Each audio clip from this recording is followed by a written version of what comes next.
இந்தியாவுக்கும் பாகிஸ்தானுக்கும் இடையே போர் உருவானால் அந்த போரை யார் அறிவிப்பார்? போரை அறிவிப்பதில் பின்பற்ற வேண்டிய விதிமுறைகள் என்ன என்பதை விளக்குகிறார் சிறப்பு செய்தியாளர் அபிநயா. போர் அப்படின்றத யார் டிக்ளேர் பண்ணுவா, எப்போ டிக்ளேர் பண்ணுவாங்க அப்படின்றத இந்தியா எப்படி முடிவு பண்ணும் அப்படின்றத தெரிஞ்சுக்கலாம். இதுக்கு 3 விதமான நடைமுறை இருக்கு. இந்திய அரசியலமைப்பு சட்டத்தின்படி முப்படைகளோட சுப்ரீம் கமாண்டர் யாரு அப்படின்னா குடியரசுத் தலைவர் தான்.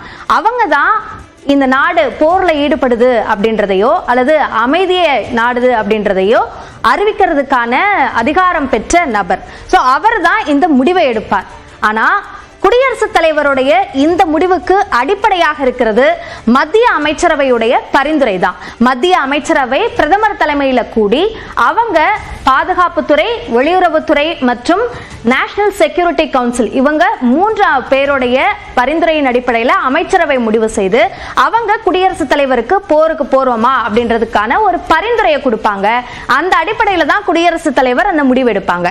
சரி, மத்திய அமைச்சரவையும் குடியரசுத் தலைவரும் தான் ஒரு வார்க்கு நம்ம போறோமா அப்படின்றத முடிவு செஞ்சாலும் கூட அதற்கு அடுத்தடுத்த நிலைகள்ல அந்த போருக்கு தேவையான நிதி, அதே மாதிரி அதற்கு தேவையான விஷயங்களை அதற்கான ஒப்புதல் அப்படின்றது நாடாளுமன்றத்தில் பெறப்படணும் அப்படின்னு அரசியலமைப்புல குறிப்பிடப்பட்டிருக்கு.